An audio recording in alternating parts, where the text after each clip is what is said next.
Hello, everyone. Welcome to another revisit we've been doing since way back when I first did this for the channel about, 10 plus years ago. It's Klonoa on the Wii. Oh boy. Wii. Yes. This was one of the first games done on the channel, right? This is pre-you, Ted. It is. It's definitely pre-me. Holy crap, was it pre-Ted? I didn't even Yes. realize that. Because I remember watching this a long time ago, but I remember it was like, God, I remember nothing from this old playthrough because, well, it's been a while. It's pre-10, and I think we had Big Al on for that. I remember parts. the opening music to Klonoa. I've never played this game, but the music was definitely used on a lot of really old, like, small YouTube reviewers way back in, like, the late 2000s. It's a fun little jingle, yeah. Yeah. But yeah, I have never played this game. It's a good platformer. I really like it. It's one of those things that has such a unique idea and that kind of carries it out in ways that kind of builds off it. It's not exactly complex or anything like that, but you know, you're a Kirby fan, Ted, so I think you'll appreciate it. I Yeah, gotta think check how much story- it is, because prices for So, games this old are. If you want to all get over the Wii place. version, get it while you can. Oh Yeah. no! Oh no! Hold on. Yeah, This I'm game really did not- regretting this- not picking up this version. Yeah, it did not do super well when it came out, which is unfortunate because this was kind of the last-ditch effort Namco made to kind of keep Klonoa around. Oof! The used copy of the Wii version, $85. Oof. And I'm guessing that's just a disc. I think it might be. It might have the case, but this is eBay, so anything goes. I see one for $80 with just the disc, so you know. At that point, spend the $5 to get the case. But Yeah. Yeah. I don't like buying, especially disc games without the case. Same. the only one I did was Radiant Dawn while I had the chance just to get it at all. If it's a game that rare, fair. I'd bite the bullet, but I'm a little bit less picky about that for like Game Boy and Game Boy Advance stuff, but anything Oh, yeah, for newer than cartridge that. stuff, then whatever. But Yeah, but for anything newer, I want the box. Ooh, dark So, and spooky. this is one of those games where some fans will swear by the original PlayStation version. And I can sort of see why, because there is quite a bit of difference between the PlayStation and the Wii version in this case. In terms of obviously the presentation, but in terms of the gameplay too.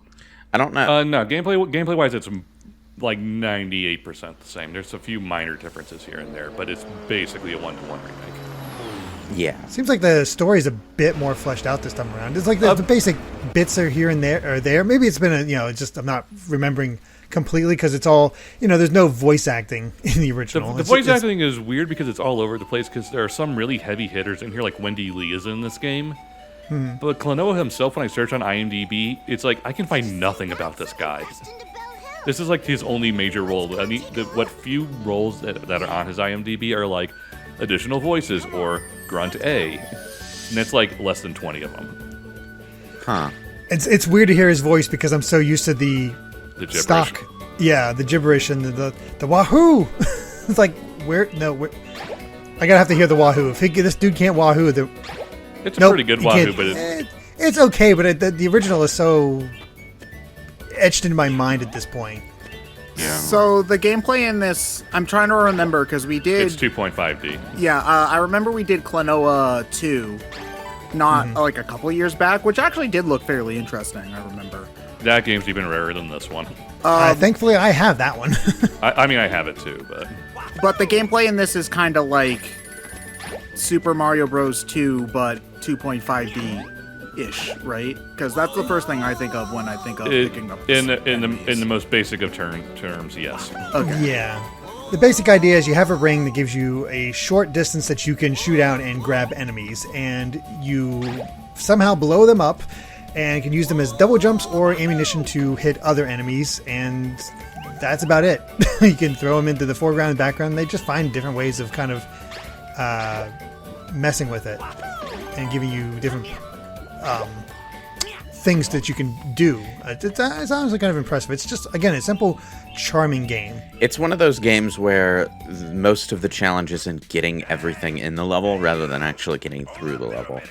Yeah, 100%ing is a bit obnoxious because it's not just getting, the 6 captive people or whatever per level. To get 100%, you also have to get every gem in this stage, which is like, no thanks.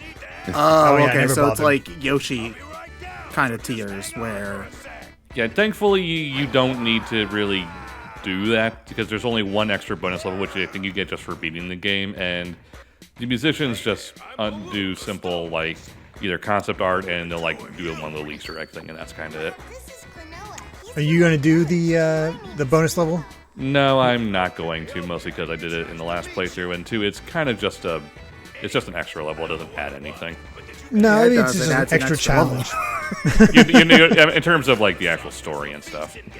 Yeah, it's more of a challenge because I remember in the PS1 version you had like a time limit, and it's like, I beat your time getting through this, and there's some really tricky bits because you're doing some more advanced platforming where you're jumping from enemy to enemy to enemy to enemy, and you got to keep that sort of double jump moving, and that's where the complexity of the platforming comes from, at least later on. Yeah.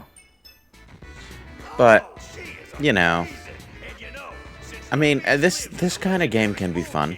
I enjoy it, but personally, over time, I've just come to appreciate the faster pace of the Pandemonium games over Klonoa. But I guess that's just me. I'm not super into 2D games in general as far as platformers go. So,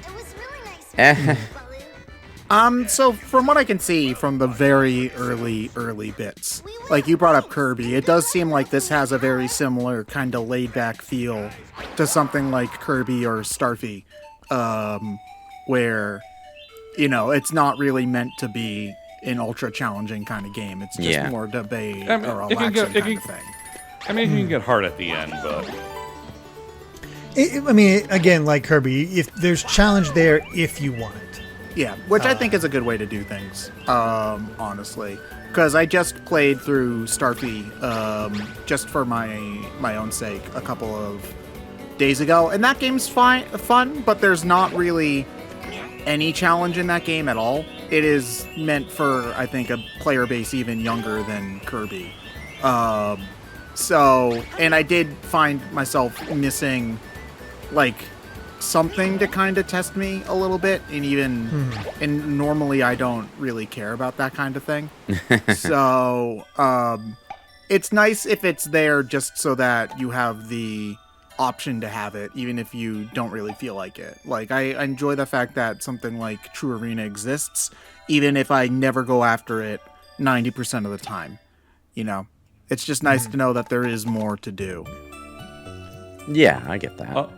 also fun little fact: the more musicians you get in each stage, the more parts of the music it adds on the map screen. Was that in the original or is that a new touch? I think that's a new touch. Because it was an interesting art style for the original PS1 version, where definitely more, I think, sprite based on a. I'm not graphically informed enough for a lot of this stuff, but yeah, it's one of those things where it had an interesting effect, and I enjoy the look of it, but it is aged. When did this game come out? This version, or in general? This version. 2008, I believe. For a Wii game from that time, this actually looks really nice. Like the lighting on the lanterns and the little speckles and stuff, like, is honestly fairly impressive. And the model quality is really nice too, in terms of like. Well, it helps that everything's very simple. Yeah, but I mean, the art style, I think, helps make up for that, and like everything looks, I think, really clean and polished, while still having charm. It doesn't feel very like overly. I can't think of the word for it, but like the only word I can think of is gentrified, but that's not the word. What? I know that's not the right word, but like, you know, like New Super Mario Generic. Brothers Z, where, you know, it's like Oh, everything's it's very kind of plasticine. clean and like safe looking without like a lot of interestingness, but it's like very pleasant and you know what I'm talking about. Words are hard. You definitely get into some interesting designs when it comes to the Klonoa series, and I'm trying to think of why I did not pick up the Wii remake when I did pick up Klonoa 2 when it came out and enjoyed it, but I don't know why. I never got any of the Game Boy Advance games. I never got this. I just sort of like, oh, that was fun, and I have extremely fond memories, but never went beyond the series, and I don't know why. So this is a game you played like as a kid? Klonoa 2 is not this one. Okay. I went back and played the original Klonoa on PlayStation 3 whenever that was released from the system, because I was like, oh yeah, you should see where the original came from and see how that is. And it's still a very good game. Klonoa 2, it offers up a bit more variety, because there's like skateboarding or snowboarding levels. And it was all the rage at the time. Oh yeah, they totally were. Honestly, it always sticks out in my mind because with Klonoa 2, because there's always those times where you go over the giant waterfalls and drop down. And I remember with power of the PlayStation 2 back in the day, I actually felt my stomach go up into my chest like that, sort of like, oh god, it's so high, I'm scared. I'm actually looking up picture screenshots of the original Klonoa. And when did that game come out on PS? 1997 it says. Yeah, I was going to say 97. That actually is fairly impressive for the time as well. Like, it's honestly, I don't know how well it runs, but these screenshots Just fine. Okay, because these screenshots look very similar to something like Kirby, like a cross between Kirby 64 and Yoshi's Story, both of which are perfectly good-looking games on a more powerful system. So I could imagine that for the time, this was probably a very impressive-looking game. Maybe the original version, according to like developer interviews and stuff, was like super ambitious, and it just kind of came out like, oh, it's a 2.5D platformer. Okay, neat. Yeah, I feel like, especially during that time, maybe this game didn't get the recognition. The PS1 version maybe didn't get as much recognition because it was a 2.5D platformer, and people really wanted that 3D stuff, because that was, the era of Crash Bandicoot and Super Mario 64.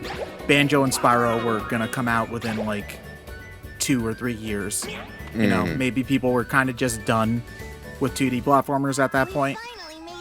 Yeah, that sounds accurate. PlayStation, yeah, and even the PlayStation, by the time we reached the PlayStation 2 era, other than the really big ones, most people were just being done with platformers in general. Yeah, the only 2D platformer I can personally remember on a console is from that era is like Donkey Kong Jungle Beat, which is its own beast anyway. They didn't until stuff like New Super Mario Brothers and Mega Man 9 came out. They didn't really. It was a handheld only kind of thing. Yeah, more or less. Yeah, I'm trying to think of any that off the top of my head, but no, even like Castlevania migrated to the Game Boy Advance. Like if you wanted 2D platformers, you went to the Game Boy Advance. Yeah, pretty much, because people were more interested in doing bigger, more exciting quotation marks things on consoles at that time. Actually, I got one. Mega Man X8. That's about it. Wait, this guy's named Joker? Oh my gosh, this game is such a Persona 5 ripoff. It's funny, in the PS1 version, the localization put him as Joka, as in Joka. What a bunch of jokers. All right, Big Back, just stop the good guy now. You totally can. Nah.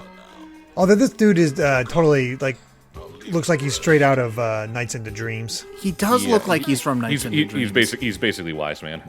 Yeah. Klonoa has a dream motif, doesn't it? Yes. What's the subtitle? It's not apparent.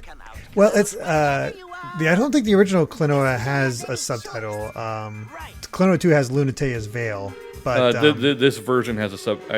One of them has a sub. One of the versions has a subtitle of Door to Phantomile. I think this is this one. Oh, that is the this. Okay, it did have I completely forgot about Door to Phantomile. Yeah, there's a dream motif because, spoiler for an almost an over 20-year-old ultimately PS1 game. Klonoa's kind of a weird thing that they don't really explain what he is. He's just a person who kind of goes from universe to universe solving problems or something. Huh. But they don't present it as such in the first game. It's actually it's a big weird twist. And yeah, it's weird how they handle it. And I haven't played the GBA games. Do they explain it all in the GBA games, or is it just a thing?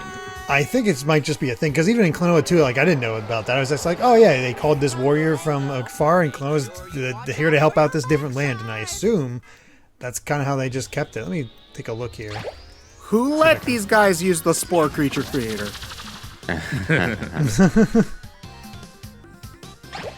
Rongo Lango. I don't think I knew this guy's name before. It gives them all their names. In So that just makes me think of Rangda Bangda. Yeah, kind of. Also, it's a kid's game because they tell you how to beat every boss. How do they tell you? Rango, watch out for your backside. Oh, that guy says it? Yeah. Oh, okay. Yeah. Oh, in the cutscene. Okay, I was not paying attention. So, the first Game Boy Advance game, Empire of Dreams, apparently takes place between 1 and 2. And yeah, Klonoa just finds himself in another world, and the Emperor is like, "How dare you dream? And you've broken the law, and now you have to defeat things that are wreaking havoc on the land." And for some reason, Hupo's there, which does not make sense for the end of this one. No, that doesn't make any sense at all. Man, the Klonoa lore is deeper than I thought. It's weird more than deep, I think. Yeah. Why doesn't he just try to kill us himself? Because You got to give him time to build up.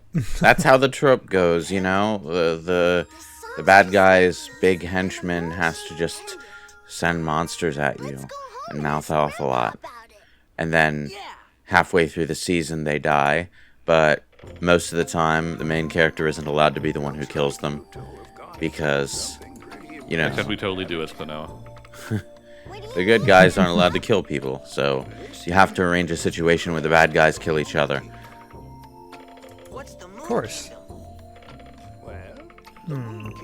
Klonoa's the weirdest silent protagonist ever, in that he's functionally a silent protagonist, but he still talks. It gives him Yeah. a little bit of personality. Yeah, most of his dialogue is just yes and right. Yeah, it's like at that point, why not just make him a silent protagonist? Yeah, looking at the Game Boy Advance titles, like they're just like taking elements from across the games, like what was popular at the time, and just sort of remixing them to different things. Yeah, I don't know. In what way do you mean? Basically, like the first Game Boy Advance game takes elements from Klonoa 1 that shouldn't actually be there, and just like, he's there, don't worry about it. And then the second one is just like pulls from Klonoa 2, and it's like, hey, they're here now, and like don't worry about it. So it's just sort of like, just go for it. Is it supposed to be like the handheld games are in an alternate continuity or anything? I guess you could do it in like the DBZ movie format where it's like, they're adjacent. Sure. Over in the universe next door where Vegeta wasn't the last surviving Saiyan. Exactly. We'll see you all in the next part of Klonoa.